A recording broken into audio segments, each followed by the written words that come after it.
आइए दोस्तों अगले सवाल पे चलते हैं। A sum of money is invested at 20% compound interest compounding annually. It would fetch rupees 723 more if interest is compounded half yearly. This is 72,300, 30,000, 20,000 या 7,500। ठीक है, तो एक अमाउंट है जिस पे 20% कंपाउंड इंटरेस्ट लग रहा है एनुअल। ठीक है, और वही अमाउंट पे अगर आप कंपाउंडिंग हाफ ईयरली करोगे तो आपको कितना होगा, 723 रुपीज़ ज़्यादा मिलेंगे। ठीक है, तो आइए इसको करते करते हम समझते हैं। ठीक है, तो मैं यहाँ पे मान लेता हूँ कि मेरा अमाउंट 100 रुपीज़ है। ठीक है, दिस सम इज़, यहाँ पे ऑप्शन तो दिए हुए हैं बहुत सारे, लेकिन मैं मान लेता हूँ 100 रुपीज़ है। ठीक है, तो मैं यहाँ पे पहले एनुअल जो है कंपाउंड इंटरेस्ट निकालूंगा 1 साल का। ठीक है, पहले 1 साल का निकालते हैं हम। रेट ऑफ इंटरेस्ट कितना है 20%, और 1 साल का निकालते हैं हम CI। 100 मैंने प्रिंसिपल अमाउंट एज्यूम किया है। ठीक है, एज्यूम किया है, तो यहाँ पे 20% में इसका इंटरेस्ट निकाला तो कितना आया, 100 पे 20% कितना होगा 20। ठीक है, तो 120 बना। तो यहाँ पे आपको कंपाउंड इंटरेस्ट कितना मिला, 120 माइनस 100, 20। ठीक है, उसी तरीके से हम कंपाउंडिंग हाफ ईयरली करके 100 रुपीज़ पे देखेंगे कितना प्रॉफिट आ रहा है। तो यहाँ पे 6 मंथ्स पे आपको कंपाउंडिंग करनी है। ठीक है, क्योंकि हाफ ईयरली कंपाउंडिंग होता है तो हाफ ईयर क्या होता है 6 मंथ। तो आपका रेट ऑफ इंटरेस्ट भी क्या हो जाएगा, हाफ हो जाएगा। 20% का हाफ कितना हो जाएगा, 10। तो ठीक है, 100 पे 10% लगा 6 महीने पे, तो कितना रुपए का फ़ायदा हुआ, 10 रुपये का फ़ायदा हुआ, तो 110 हुआ। अब 110 पे फिर 6 महीने पे 10 रुपीज़ का फ़ायदा होगा 10% का, तो कितना हुआ, 11 रुपये का। तो 110 प्लस 11 कितना हुआ, 121। तो अब देखिए आपको टोटल CI कितना इसमें प्रॉफिट हुआ।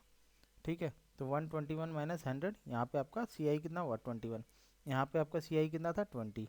ठीक है, तो यहाँ पे यही बोल रहा है कि आपको कितना फ़ायदा हुआ है, वो 723। मीन्स इन दोनों का डिफरेंस कितना आना चाहिए था 723, लेकिन हमारा आया है 1। ठीक है, तो यहाँ पे हमारा CI का डिफरेंस आया है 21 माइनस 20, कितना आया 1 आया। तो हमारा 1 यूनिट बराबर कितने के बराबर आया है, 723। ठीक है, क्योंकि क्वेश्चन के हिसाब से CI का जो प्रॉफिट है मीन्स इतना ज़्यादा प्रॉफिट होता 723, तो हमारे 1 यूनिट बराबर कितना आया 723, और 100 यूनिट बराबर कितना आ जाएगा 72,300।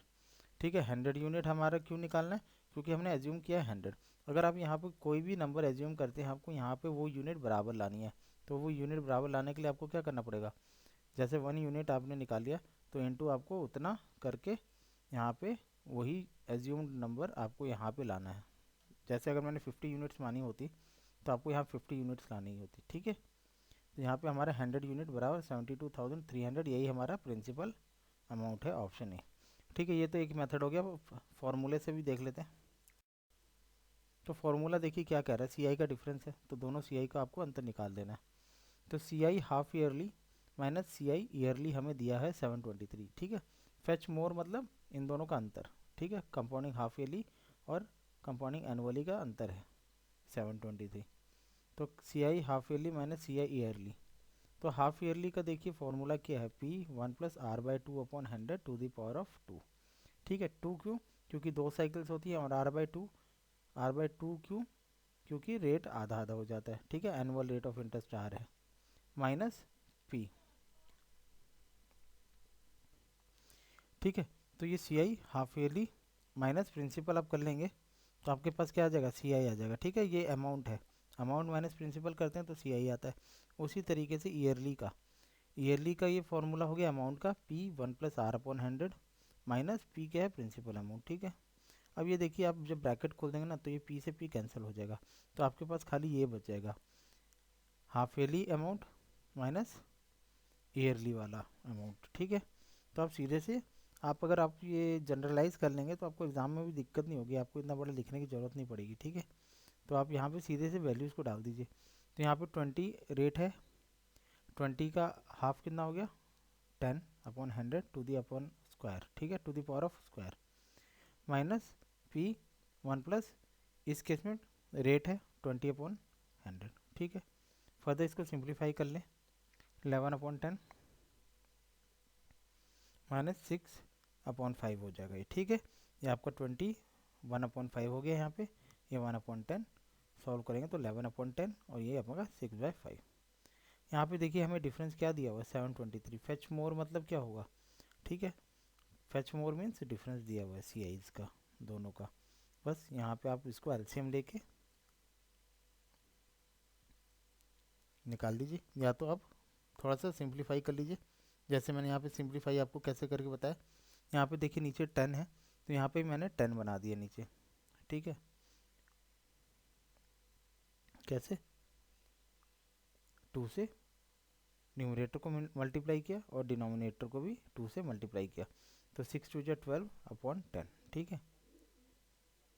तो यहाँ पे अब हमारा क्या आ गया, 11 अपॉन 10 का whole square minus P 12 upon 10।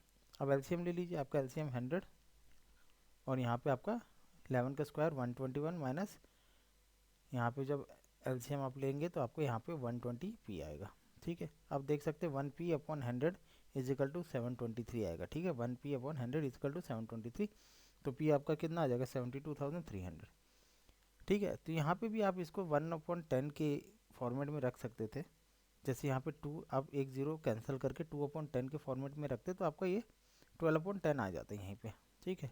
तो ये मैं आपको एक स्टेप इसलिए बता रहा हूँ कि इन केस आप ऐसे सिचुएशन में पड़ जाए तो एलसीएम को ऐसा रखिए जो आपके लिए ईजी हो, ठीक है, जो मल्टीप्लिकेशन में। तो यहाँ पे जैसे 12 मैंने 10 कर दिया, आप यहाँ पे भी इसको ज़ीरो कैंसिल करते तो ये आपका 12/10 यहाँ पे आ जाता, ठीक है। तो आशा करता हूँ आपको समझ में आया, तो लाइक शेयर सब्सक्राइब जरूर करें। Thank you for watching.